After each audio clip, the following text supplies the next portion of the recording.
Olá pessoal, sejam muito bem-vindos ao meu canal. Eu sou a Ângela e hoje eu vou falar um pouquinho para vocês como foi o meu processo da cidadania italiana. Ela ainda não está concluída, mas eu vou falar como que foi esse processo que a gente fez e o que eu sei dos processos que podem se iniciar agora. Então, primeiramente, documentação.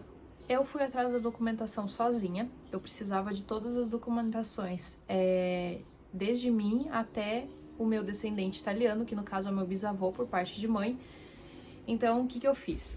Eu tentei falar com alguns parentes que tinham essas certidões, mas por algum motivo desconhecido eles não quiseram me fornecer, então eu fui atrás delas sozinhas. Então eu liguei em igreja, liguei em cartórios e, comprovava que eu tinha um parentesco, eles me mandavam, eu pagava o valor, obviamente, e eles me mandavam as certidões. Então eu precisei da minha certidão de nascimento, da de nascimento e casamento da minha mãe, nascimento, casamento e óbito do meu avô e nascimento, casamento e óbito do meu bisavô. Como é que foi isso? Entrei em contato com os cartórios, como eu falei. O meu bisavô, que nasceu na Itália, através da minha construção ali de árvore genealógica, que eu também fiz sozinha, eu usei 2 sites para isso, que foi o Family Tree e o Family Search, alguma coisa assim. Usei esses 2 para fazer a árvore genealógica, achei alguns dados ali já de outros parentes que aplicaram, porque a família é muito grande. Consegui descobrir onde é que o meu bisavô nasceu e aonde ele foi registrado, porque ele nasceu numa cidade e foi registrado em outra. E nisso eu encontrei um cara que o nome dele é Fernando. Eu vou deixar também o link do site dele aqui embaixo para vocês pegarem o contato. Ele mora lá na Europa, não sei exatamente que país agora, mas ele faz essa busca de documentos pra gente. Então eu entrei em contato com ele e falei, olha, nessa cidade aqui, o meu bisavô foi registrado, eu preciso que você me dê a certidão de nascimento dele. Aí ele já tinha feito um processo de cidadania para algum parente distante meu e para ele, então, levou 1 hora para ele conseguir essa certidão. Aí ele me mandou, eu paguei o valor para ele em euros, foi 250 euros na época, eu acho que tava uns 5 reais o euro. Aí ele me mandou por correio, né, o irmão dele parece que vinha pro Brasil, mandou, e daí mandou pra mim por correio, tudo certinho, a certidão original ali, tudo bonitinho, italiana e tal. Aí me juntei com alguns primos, né, porque quanto mais pessoas fazem a cidadania, né, mais barato sai. Então fizemos em 5, né, eu e mais 4 primos. Eu tinha vontade de fazer lá na Itália, eu e mais uma prima minha que mora aqui perto. Só que como nós duas, né, na época éramos casadas, ela ainda é, mas eu não sou mais, mas na época eu era, então ia ser difícil pra gente ir pra lá, porque naquela época o processo já tava demorando mais do que 3 meses, até então sempre demorou 3 meses se você faz direto na Itália, e ali já tava demorando um pouco mais, de 6 a 10 meses. Então assim, pra nós ficar lá, a gente dava um jeito. Mas daí, né, os nossos maridos, na época, eles não podiam ficar junto com a gente, eles precisavam de um visto, então isso ia ser complicado. E a gente não ia poder trabalhar lá também. Então acabou que a gente decidiu fazer por aqui e chamar mais primos para fazer. Fechamos tal a quantidade de primos, começamos a entrar em contato com o pessoal. A gente escolheu a Nostrale, que é de Caxias do Sul, que tinha um preço melhor, tinha uma assessoria mais completa, foram muito claros, né, explicando, tiravam todas as nossas dúvidas, respondiam rápido, enfim. Aí a gente parcelou o processo em 10 vezes cada um, tá? Cada um pagou então 10 vezes de R$ 843 na época. O valor, ele acompanha o valor do euro, tá? Eu não lembro quanto que tava o euro nessa época, mas a gente pagou o valor total de 8.430 cada um, tá? Então, assim, inclusive o filho de um dos meus primos, ele não tem 16 anos ainda, então em teoria não foi cobrado dele, né? Então ele só vai ter os documentos ali, mas não foi cobrado. Então, no caso, para 4 pessoas, foi 8.430 cada um, parcelado em 10 vezes. Então, eu achei que é um valor muito bom, porque se você fosse fazer na Itália, você ia gastar basicamente isso dali, se não mais, porque daí você não pode trabalhar lá, então você tem que ter um jeito de comer ou fazer as coisas, então você tem que ter esse dinheiro, né? Enfim, eles parcelaram ali para nós no carnê, aí conferiram os documentos, apostilaram, traduziram, mandaram para a Itália. O processo que a gente está fazendo é a via judicial sem passar pelo consulado. Então a gente assinou um termo que tem uma advogada lá na Itália que vai ficar nos representando. Então o nosso processo foi protocolado lá no dia 28 de novembro de 2023 eles nos deram um prazo de 2 anos para ficar pronto, para pelo menos a gente ter uma audiência marcada. Em teoria, essa audiência tem que ser marcada até dia 28 de novembro agora de 2025. Hoje é dia 1º de novembro, né? Hoje que eu tô gravando esse vídeo. Só que, como nós estamos fazendo o processo no Tribunal de Venezia, que é o tribunal mais sobrecarregado, com o juiz mais sobrecarregado, que é o Giovanni Calasso, no início era a Daniela Allegrini, mas ela se aposentou e passaram para o Giovanni Calasso. Então tá tendo uma demora. Saiu uma notícia que esse tribunal vai trazer 22 juízes de fora para ajudar a acelerar esse processo, para dar uma desafogada. Só que não tem o que fazer, demora, espera, entendeu?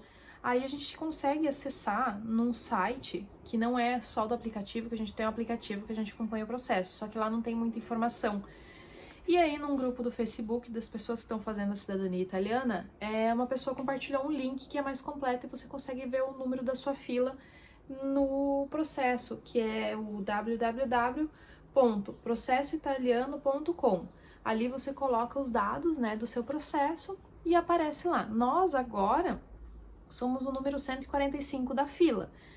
E, tipo assim, é tão perto, mas tão longe, e, tipo assim, sabe, esse mês ali eu consegui ver, o nosso juiz, eu acho que ele não fez nenhum, tipo, esse mês de agosto agora, eu acho que só na primeira semana que ele fez alguns processos, depois não tem mais registro nenhum, eu acho que ele realmente não fez, eu acho que eles pararam, fecharam um tempo ali a Comune, porque tava muito sobrecarregado.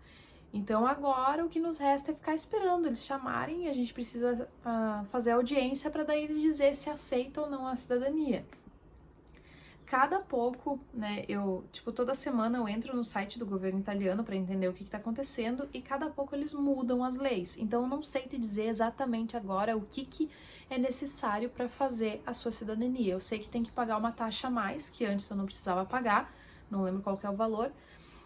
Pelo menos a última notícia que eu li foi sobre isso, não sei se eles ainda estão cobrando essa taxa, e eles estavam querendo encurtar também a linha de descendentes, né, para você conseguir só através do seu avô, alguma coisa assim, não do bisavô não daria mais, só que isso para processos iniciados esse ano, como o meu foi em 2023 ainda não seria afetado, continua seguindo as mesmas leis, então a princípio, né, vai ser isso, é para funcionar. Eles ainda estão dando prazo de até final do ano que vem a cidadania da gente está pronta, né? Aí, dando os documentos prontos, eles mandam para nós. Aí a gente entra em contato, né, para fazer o passaporte italiano. A gente tem que fazer a inscrição no AIRE, que é um site que diz, né, de italiano morando no exterior. Então, por mais que eu não tenha nascido na Itália, eu tenho que estar registrada no AIRE para o governo italiano saber que tem uma italiana que está morando no Brasil, né? Ou então quando eu for morar em um outro país eu tenho que ir lá e atualizar. Enfim, vai ser todo esse processo.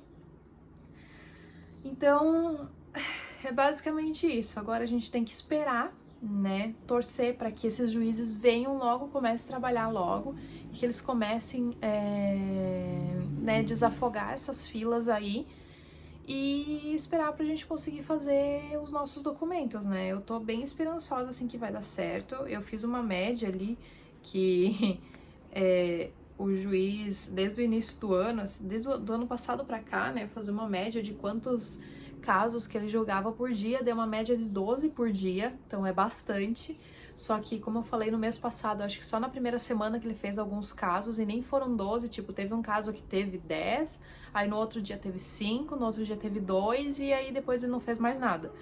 Então, eu tô torcendo para que o nosso caso seja chamado o quanto antes, que seja dentro do primeiro prazo que eles deram, né, que foi agora, tipo, até novembro, né, até agora, dia 28 de novembro, para marcarem a nossa audiência e, enfim, né, assim que eu tiver atualizações eu falo para vocês, porque eu dizer agora como que tá sendo nesse momento para fazer cidadania é muito complicado, porque o tempo todo, como eu falei, eles estão mudando as leis, eles estão querendo dificultar, tem muita gente que é a favor de estrangeiros fazerem a cidadania, mas ao mesmo tempo tem muita gente que é contra, porque eles acham que tá afogando o tribunal e não sei o que, mas na verdade é eles que não têm estrutura suficiente para atender essa demanda. Daí chamar mais juízes para fazer isso. E sem falar que antes tinha uma regra, agora eu acho que essa regra não é mais válida, que você tinha que fazer a solicitação da cidadania na mesma comune da onde o seu descendente veio. E como tem muito imigrante de lá para cá, para o Brasil e para a Argentina, todo esse povo se concentrou só nessa região ali. Então, por isso que sobrecarregou. Então, daí eles, né, eu soube que haviam mudado essa lei, então você não precisava pedir no mesmo lugar, podia ser em outras, você podia escolher uma que não tá tão sobrecarregada e mudar. Só que agora, nossa, a gente não pode mais trocar, já tá com o juiz, já foi ajuizado e a gente não pode trocar, a menos que eles tenham o motivo para trocar. Por exemplo, o juiz, né, vai ser distribuído para um desses novos juízes, aí sim. Mas é tudo com a intenção de antecipar. Se eu fosse começar tudo do zero, ia começar a valer as leis desse ano e daí não ia dar certo. Provavelmente minha cidadania seria negada, porque eles provavelmente tentariam dificultar ao máximo. Então é basicamente isso, a nossa saga da cidadania. Eu tentei ser bem sucinta e explicar como foi o processo. Então foi judicial, sem ser pelo consulado, né? Gastamos esse total ali de 8 mil e pouco para conseguir fazer. E basicamente o negócio é aguardar agora. Tem a advogada lá, eles vão nos atualizar, o pessoal da cidadania também atualiza. Vou deixar aqui embaixo o link da Nostrale para quem quiser conhecer. Vou deixar o link do processo italiano para quem já está em processo, está querendo aguardar. E é isso. Se vocês tiverem mais alguma dúvida sobre o processo da cidadania italiana, alguma dúvida sobre os documentos ou como que eu fiz para montar a minha árvore genealógica, deixem aqui embaixo nos comentários, que daí quando tiver o vídeo da atualização ou se vocês tiverem várias dúvidas, eu volto para explicar um pouquinho mais para vocês. Muito obrigada por assistirem o vídeo de hoje, vou ficando por aqui e até uma próxima. Tchau, tchau!